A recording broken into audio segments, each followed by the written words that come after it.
The morning sun cast long shadows across the Rolling Creek Ranch as Jake Morrison stood on his front porch, sipping black coffee from a chipped mug. At 42 years old, he owned more land than most folks could drive across in half a day. Cattle dotted his pastures like scattered pennies, and his bank account had more zeros than he cared to count. But none of that mattered much when he came home to an empty house every night. Jake had built this empire with his own two hands, starting with nothing but a beat-up truck and stubborn determination. His father had told him he'd never amount too much, and his ex-wife had called him a dreamer before she left him for a city lawyer 15 years ago. Now he had everything he'd ever wanted, except someone to share it with. The irony wasn't lost on him. Mrs. Henderson had been his housekeeper for nearly a decade, keeping his house spotless and his stomach full with her amazing cooking. But arthritis had finally gotten the better of her, and she'd moved to Florida to live with her daughter. That was 3 months ago, and Jake was slowly starving. He'd tried cooking for himself, really tried. Last week he'd managed to burn water while attempting to boil pasta. The week before that, he'd set off every smoke detector in the house trying to fry an egg. His ranch hands had started bringing him sandwiches out of pity, which only made him feel more pathetic. Walking back into his kitchen, Jake surveyed the damage from his latest cooking disaster. Burnt pancake batter covered the stovetop, and the smell of charred breakfast still hung in the air. He'd eaten nothing but cereal and canned beans for the past 4 days.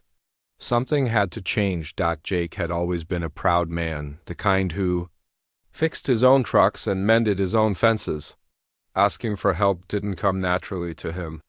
But pride wouldn't fill his empty stomach or warm his cold house.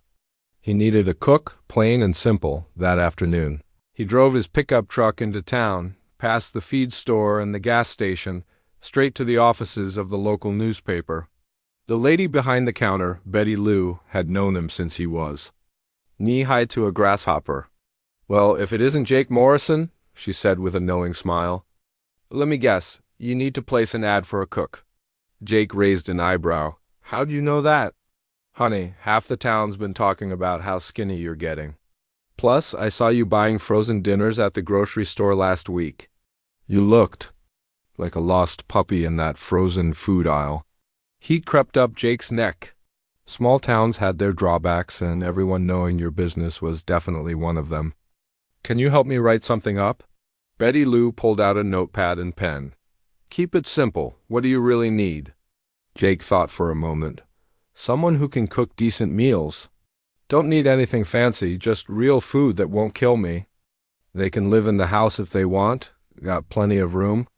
Experience required? Well, they should know which end of a spatula to hold." Betty Lou chuckled as she wrote. "Anything else?" "Serious people only. I don't need someone who'll quit after a week because ranch life is too quiet for them." The ad ran in Thursday's paper. "Experienced cook wanted for working ranch. Room and board provided. Good pay for the right person. Serious inquiries only? Call 500-550-147. Meanwhile, 300 miles away in the small city of Millbrook, Lisa Wong sat at her kitchen table surrounded by bills and legal papers. The numbers swam before her tired eyes, but they all said the same thing. She was running out of time and money. Her husband David had been gone for 6 months now. A heart attack at 35 had taken him without warning, leaving Lisa with 2 8-year-old twins and a mountain of medical debt that insurance wouldn't cover. She'd worked as a restaurant manager before the kids were born, but finding childcare for evenings and weekends made getting back into that world nearly impossible. The apartment they'd called home for 5 years was too expensive now. Her savings were almost gone, and her part-time job at the local bakery barely covered groceries. Every night she lay awake wondering how she'd keep her family together. "Mom, are you okay?" Her daughter Lily appeared in the doorway, clutching her favorite stuffed rabbit.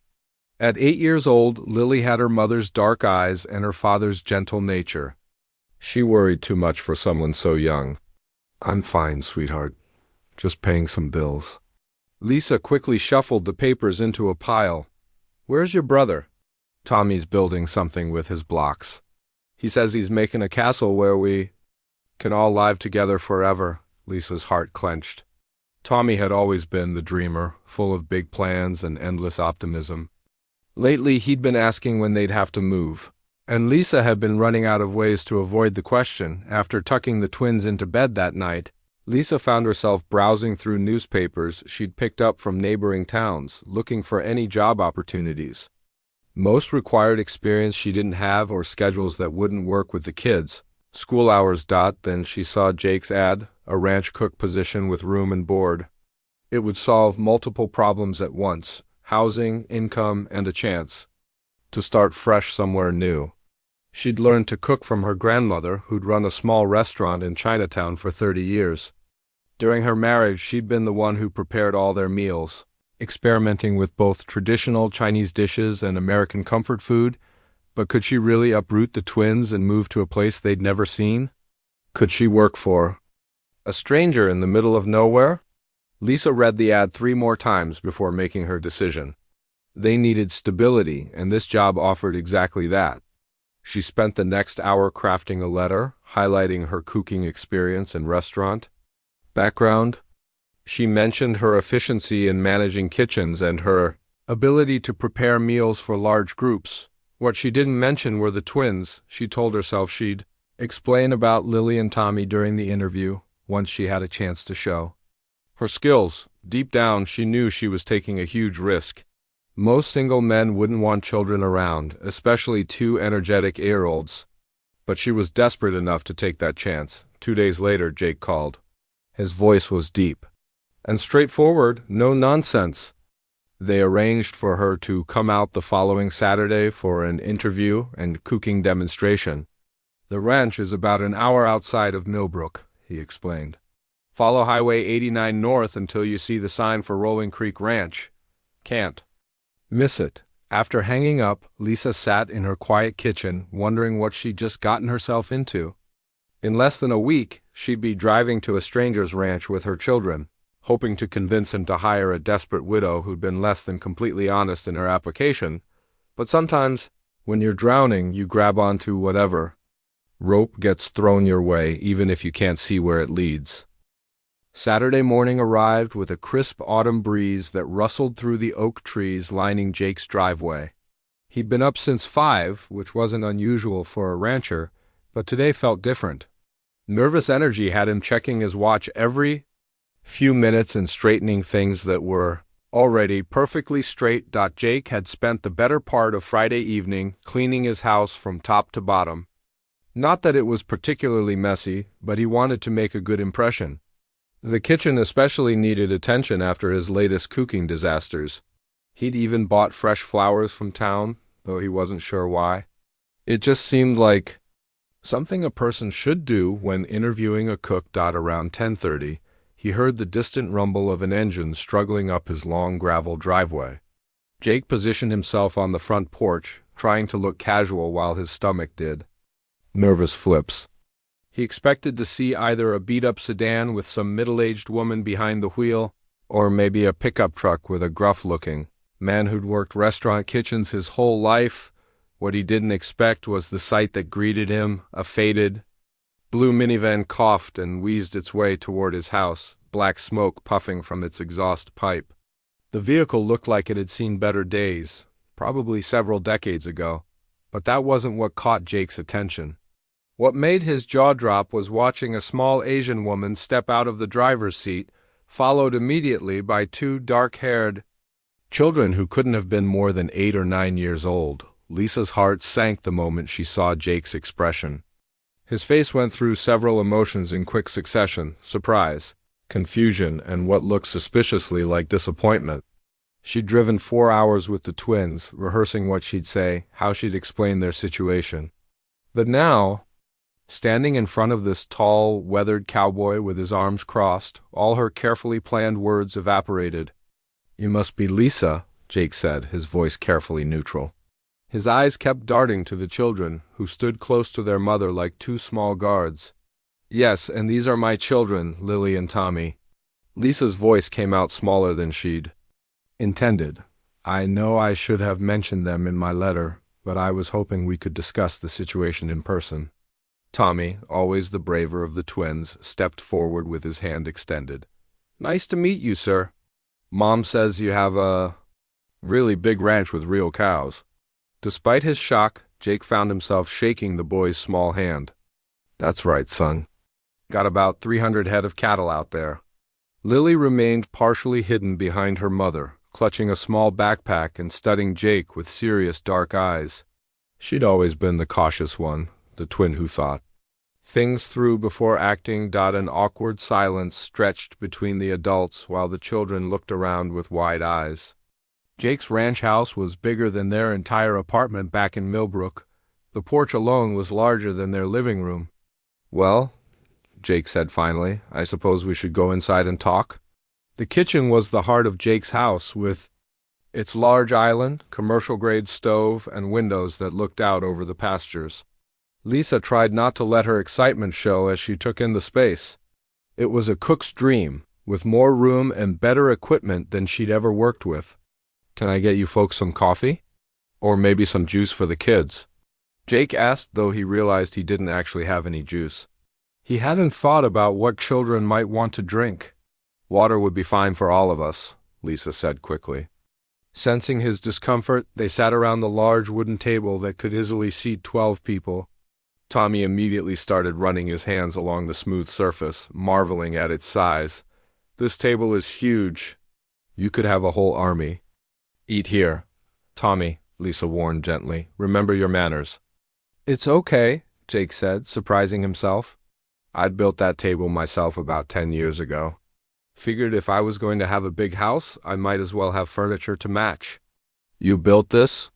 Lily spoke up for the first time, genuine curiosity. Overcoming her shyness. Sure did. Cut the wood from trees right here on the property. Jake found himself warming to the subject. There's a whole workshop out in the barn where I make furniture when I've got spare time. The conversation flowed a bit easier after that, but Jake's mind was spinning. He'd been expecting to hire a cook, not inherit a ready-made family. Children meant noise, mess, responsibility. They'd need schools and doctor visits and 100 other things he'd never had to think about, but as he watched Lisa interact with her twins, something stirred in his chest. The way she gently corrected Tommy's posture without embarrassing him. How she encouraged Lily to speak up. The protective way she kept glancing between her children and Jake. This wasn't some woman looking for an easy job. This was a mother trying to keep her family together.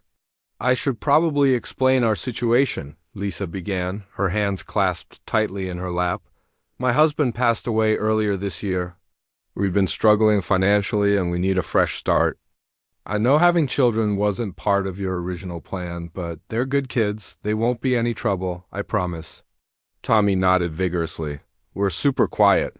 And we clean up after ourselves, Mom taught us. I can help with cooking, too. Lily added softly. I know how to crack eggs without getting shells in them. Jake felt something shift inside his chest. These weren't just any children.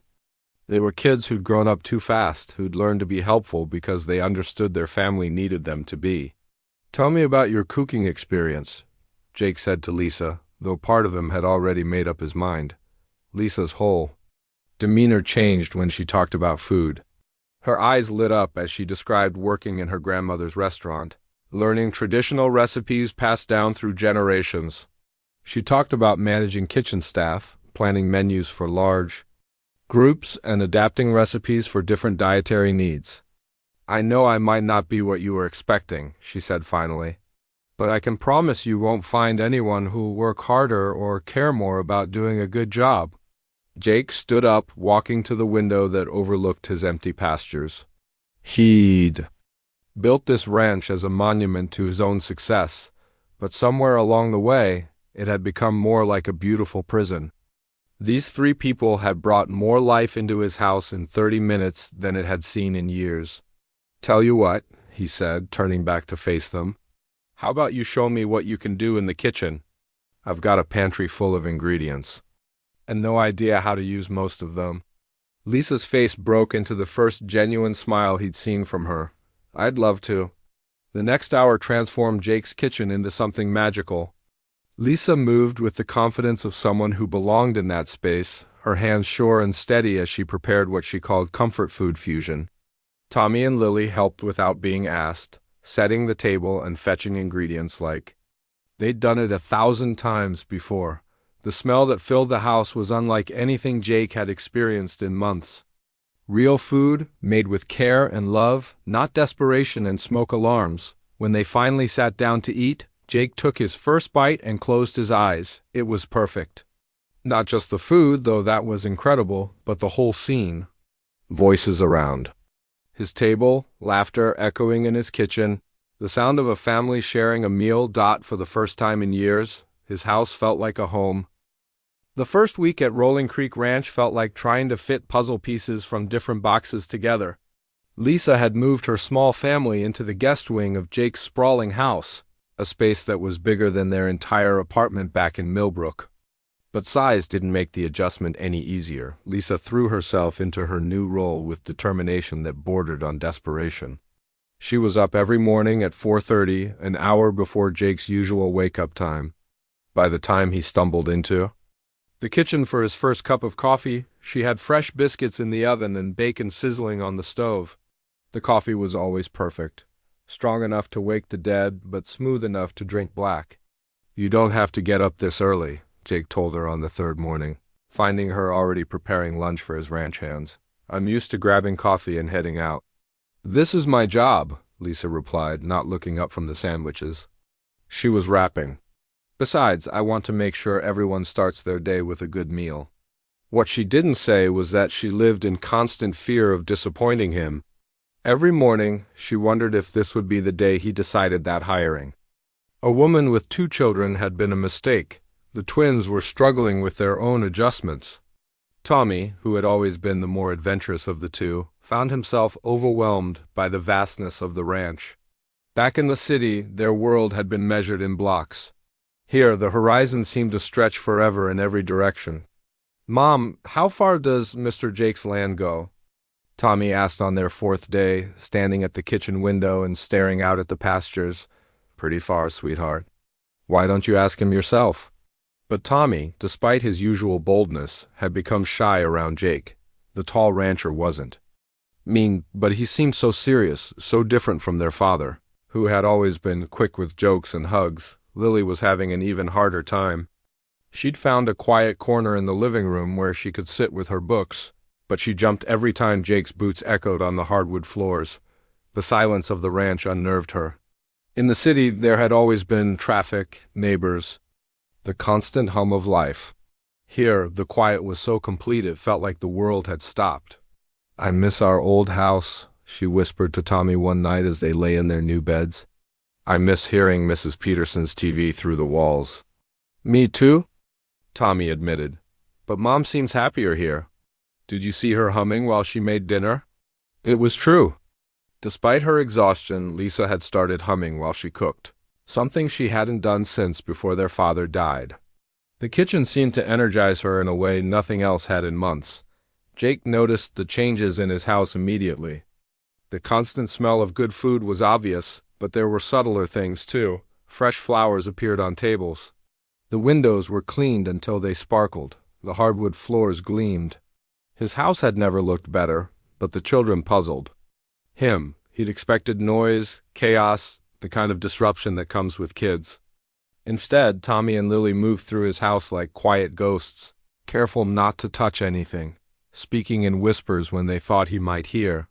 On Thursday of their first week, Jake found Tommy sitting on the back porch steps, staring out at the cattle with a longing expression. "You ever seen cows up close?" Jake asked, settling down beside the boy. Tommy shook his head. "Only in pictures and movies." "Are they really as big as they look?" "Some of them are pretty big." "Want to go meet a few?" Tommy's eyes lit up, but then he glanced toward the house. "I should ask Mom first. Good thinking. Always check with your mom." When Lisa gave her permission, Jake led Tommy out to the nearest pasture. The cattle were curious about their visitors, especially the smaller human. Tommy was amazed by their size but delighted by their gentle nature. "They're like really big dogs," he said, watching a young heifer nuzzle Jake's hand looking for treats. "Some of them are friendlier than dogs," Jake agreed. "This one here is Buttercup. She thinks she's..." A Petto cup? That's a funny name for a cow. Lily named her that last year. She was just a calf then, always getting into the flower beds by the house. Tommy looked confused. But our Lily just got here. Jake realized his mistake. Different Lily, there was. A little girl who visited with her grandparents last summer. She loved naming all the animals. He paused, then added, "Your Lily seems pretty smart too. I bet she'd be good at naming things." That evening, Jake found himself telling Lisa about the mix-up. They were in the kitchen after dinner, the twins upstairs getting ready for bed. "Tommy mentioned you've had other children visit the ranch," Lisa said carefully. "Not often. My foreman's grandkids come by sometimes. There was one little girl who reminded me a bit of your Lily, actually. Quiet, thoughtful. She loved drawing pictures of the animals." "Lily loves to draw," Lisa said softly. "She's been sketching horses from the window, but she's too shy to show anyone. Maybe she'd like to see them up close sometime." Lisa smiled, the first truly relaxed smile Jake had seen from her. "I think she'd love that." The breakthrough came the following Saturday. Jake had been repairing fence posts in the south pasture when he noticed a small figure sitting under the big oak tree near the house. It was Lily, her sketchbook open on her lap, pencil moving carefully across the page. He approached slowly, not wanting to startle her. "Mind if I see what you're working on?" Lily looked up, startled, then glanced down at her drawing. After moment's hesitation, she turned the sketchbook toward him. Jake's breath caught. The drawing was of Buttercup, captured in perfect detail. Every line showed careful observation, from the way the cow's ears perked forward to the gentle expression in her eyes. "This is incredible," Jake said, meaning every word. "You drew this just from watching from the window?" Lily nodded, a slight flush coloring her cheeks. "I like drawing animals. They're easier than people. You've got real talent.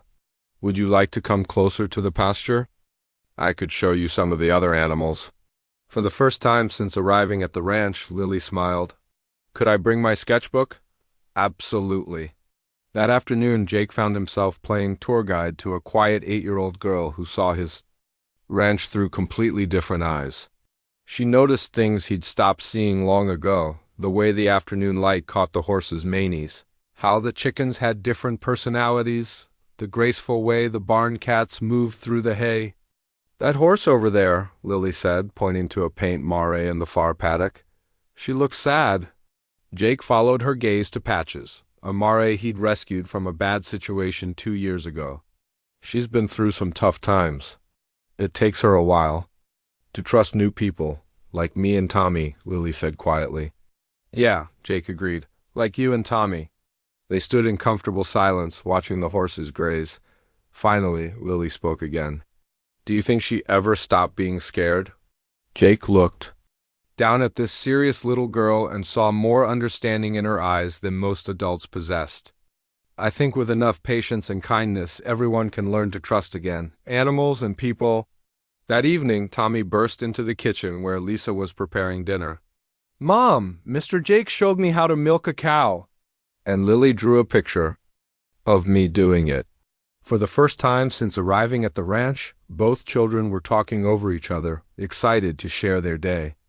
Lisa watched Jake's face as he listened to their chatter, and she saw something that made her heart skip. He was smiling, really smiling, and his eyes were soft as he looked at her children. "Sounds like you all had quite an adventure," Lisa said. "Can we help with the animals tomorrow?" Tommy asked. Mr. Jake said maybe I could learn to brush the horses. "If it's okay with your mom," Jake said, "I could use some help around here. These animals need a lot of attention." Lisa looked at her children's hopeful faces, then at Jake's patient expression. For the first time in months, her family looked happy, really, truly happy. "I think that sounds like a wonderful idea," she said as she watched Jake ruffle Tommy's hair and compliment Lily's latest drawing. Lisa felt something she hadn't experienced since David's death, hope for the future. Spring arrived at Rolling Creek Ranch with a vengeance. After 3 months of the Wong family living at the ranch, everyone had settled into comfortable routines. Lisa's cooking had become legendary among the ranch hands, who now showed up early, just hoping for leftover biscuits. Tommy had appointed himself assistant animal caretaker, following Jake around like a shadow and asking endless questions about everything from cattle feeding schedules to why horses sleep standing up. Lily had filled 2 sketchbooks with drawings of ranch life and had started leaving her artwork on Jake's desk, shy gifts that never failed to make him smile, but Mother Nature had other plans for their peaceful spring. The storm rolled in on a Tuesday evening, dark clouds building on the horizon like an angry mountain range. Jake watched the weather with the practiced eye of someone who'd lived through plenty of Texas storms. This one looked different, though, meaner. "We might be in for a rough night," he told Lisa as she prepared dinner. "Storm's moving in fast. And it's got that look about it." Lisa glanced out the kitchen window at the darkening sky. "Should we do anything special to prepare? I'll make sure all the animals are secure. You might want to gather some candles and flashlights just in case we lose power." Tommy overheard from his spot at the kitchen table where he was working on homework. "Are we going to have a tornado?" "Not likely," Jake reassured him. "But we might get some strong winds and heavy rain. Nothing this old house can't handle." By 8 o'clock, the storm announced its arrival with a spectacular light show. Lightning cracked across the sky in brilliant white branches, followed by thunder that rattled the windows. Rain began as a gentle patter, then quickly escalated to a fierce drumming on the roof. The twins pressed their faces to the living room windows, fascinated by the wild display outside. They'd never experienced a country storm before where there were no city lights to dim the lightning or buildings to muffle the thunder. "It's like the sky is having a fight with itself," Tommy observed, his breath fogging the glass. "Don't stand too close to the windows," Lisa warned, though she found herself drawn to watch the storm too. There was something both terrifying and beautiful about the raw power of nature unleashed. Jake had gone out to check on the barn and the animals one last time before the worst of the storm hit. He'd been caught in plenty of spring storms over the years, but something about this one had him on edge. Maybe it was having Lisa and the kids to worry about now, people who depended on him to keep them safe. He was heading back to the house when the first bolt of lightning struck. The world exploded in white light and deafening sound.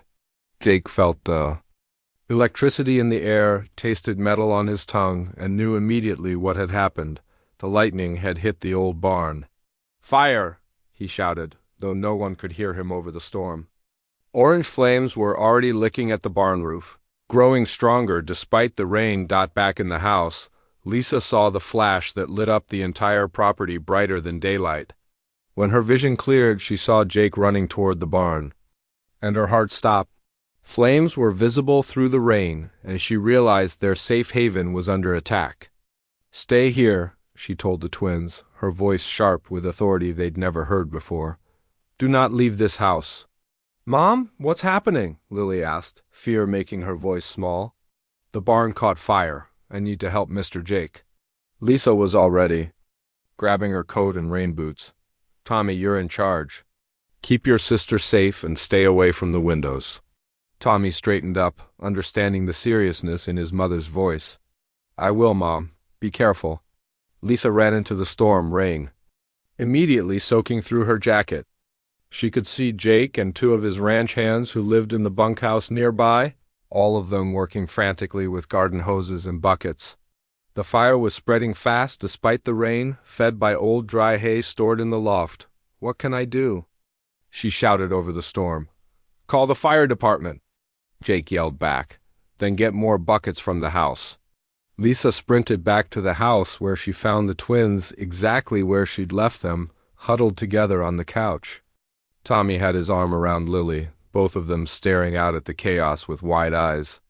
"I need to call for help," Lisa explained quickly, dialing 911 on the kitchen phone.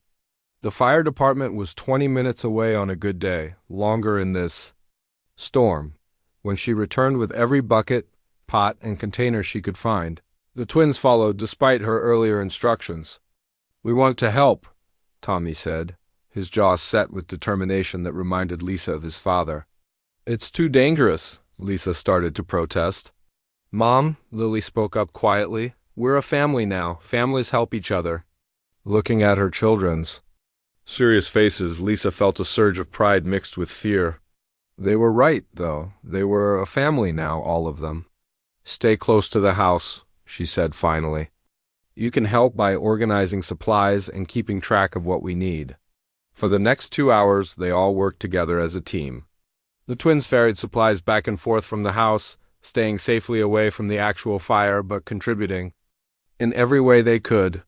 Lisa coordinated between Jake and his men, bringing them dry towels, hot coffee, and fresh batteries for flashlights. The fire was finally contained just after midnight, though not before destroying most of the old barn.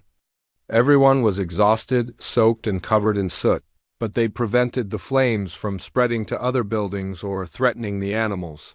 Jake slumped against his truck, looking at the smoldering remains of a building that had stood on his property since his grandfather's time. The financial loss was significant, but it was the memories stored in that barn that hurt most. "I'm so sorry," Lisa said softly, appearing beside him with a cup of hot coffee. Her hair was plastered to her head with rain, and she had soot streaks on her cheeks, but Jake thought she'd never looked more beautiful. "Insurance will cover most of it," he said, accepting the coffee gratefully. "It's just hard seeing it go. My dad taught me to ride in that barn. I built my first piece of furniture in the workshop back there." "But everyone's safe," Lisa reminded him. "The animals are all okay, and no one got hurt. That's what matters." Jake looked over at the twins, who were sitting on the porch steps, sharing a blanket, both of them fighting sleep despite the excitement. "Your kids were incredible tonight. Never seen children that young stay so calm in an emergency." "They've had to grow up fast," Lisa said quietly. "Losing their father taught them that bad things can happen, but it also taught them that we're stronger when we stick together." Something in her voice made Jake really look at her. In the glow from the porch light, he could see tear tracks mixing with the soot on her face. "Hey," he said gently, "what's wrong?" "We're all okay. I was so scared," Lisa whispered.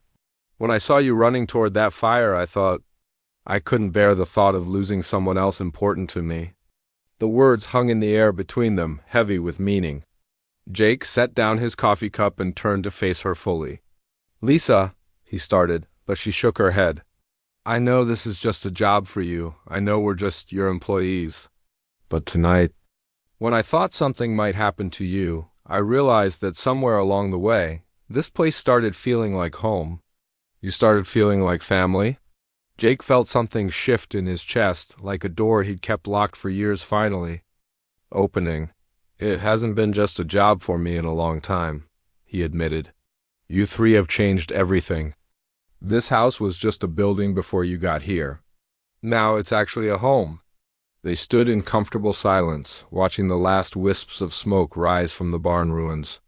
The storm had passed, leaving the air clean and fresh. Stars were beginning to peek through the breaking clouds. "Mommy?" Lily's voice drifted over from the porch. "Can we go inside now?" Tommy fell asleep. Lisa and Jake turned to see Tommy curled up against his sister, both children exhausted by the night's events. "Come on," Jake said, scooping Tommy up in his arms. "Let's get these heroes to bed." As they walked toward the house together, Lisa carrying Lily and Jake carrying Tommy, it felt natural and right. Like they'd been a family all along. The crisis had shown them all what they'd been afraid to acknowledge. They belonged together. 3 weeks after the barn fire, life at Rolling Creek Ranch had settled into a new rhythm. Jake had been working with contractors to rebuild, and the twins had appointed themselves official supervisors of the construction project. Every morning, they'd eat breakfast quickly and rush outside to watch the workers, full of questions about everything from foundation pouring to roof installation. Lisa found herself humming more often these days, a sure sign that she was truly happy. The kitchen had become her kingdom, and she ruled it with gentle efficiency that kept everyone well-fed and content.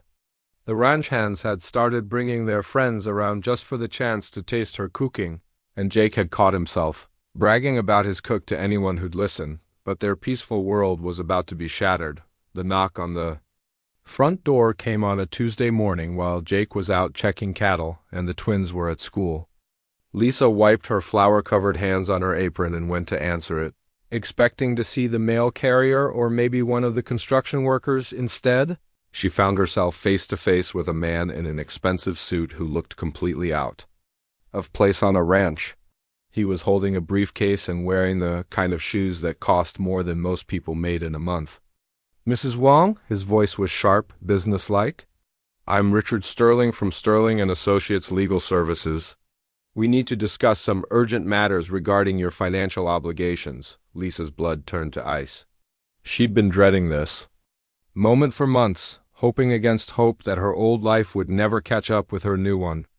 "I'm not sure what you mean," she said carefully, though her hands were already shaking. "Mrs. Wong, you owe significant money to creditors in Millbrook: hospital bills, credit card debt, and outstanding rent. The total amount is now over $40,000 with interest and fees."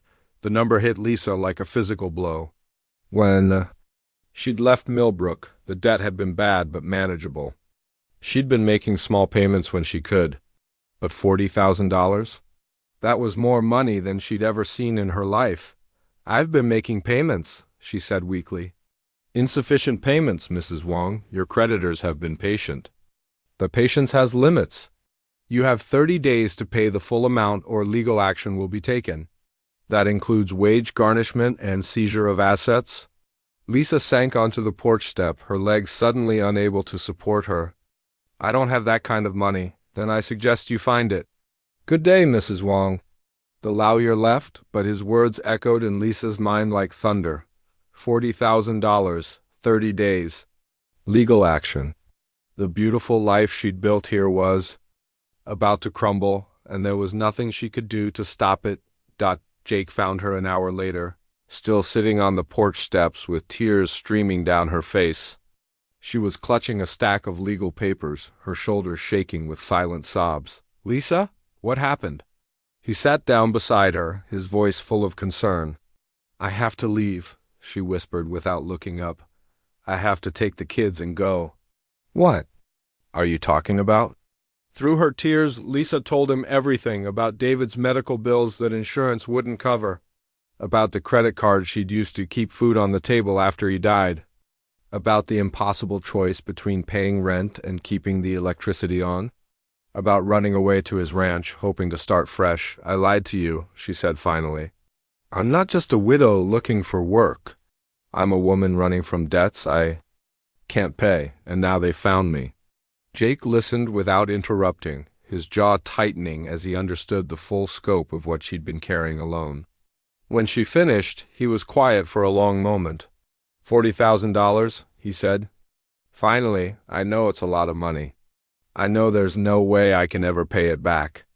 I'll have to take the kids and disappear again, find somewhere else to hide. That's not what I meant." Jake stood up, his mind already working through possibilities. "I meant that's not as much money as you think it is." Lisa looked up at him in confusion. "Jake, that's more money than most people see in years, but I'm not most people. I've got money sitting in accounts doing nothing. $40,000 won't even make a dent in what I've saved up." "I can't let you pay my debts," Lisa said immediately. "That's not why I told you. I just wanted you to understand why I have to leave. You're not leaving." Jake's voice was firm, final. "This ranch is your home now. Those kids belong here, you belong here. Jake, please don't make this harder than it already is." "Look at me, Lisa." He knelt down so they were eye to eye. "Do you really think I'm going to let you walk away from the best thing that's ever happened to me over money? This isn't your problem to solve. The hell it isn't." Jake's voice was rough with emotion. "You and Tommy and Lily aren't just my employees anymore. You're my family, and families take care of each other." Lisa shook her head, fresh tears spilling over. "I can't be a burden to you. I won't be that woman who takes advantage of a good man's kindness." "A burden?" Jake almost laughed. "Lisa, you've transformed my entire life. This place was a showcase, something pretty to look at but empty inside. You made it a home. You made me remember what it feels like to be happy.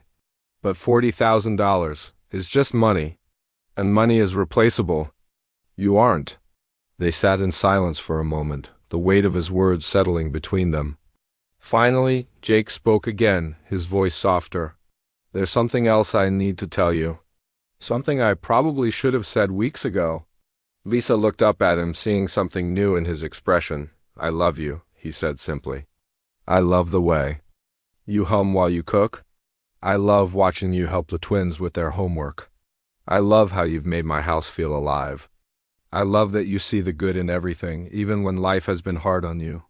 Jake, I'm not done. He took her hands in his. I love Tommy's endless questions and the way he follows me around like I actually know what I'm talking about. I love Lily's quiet observations and how she sees beauty in everything.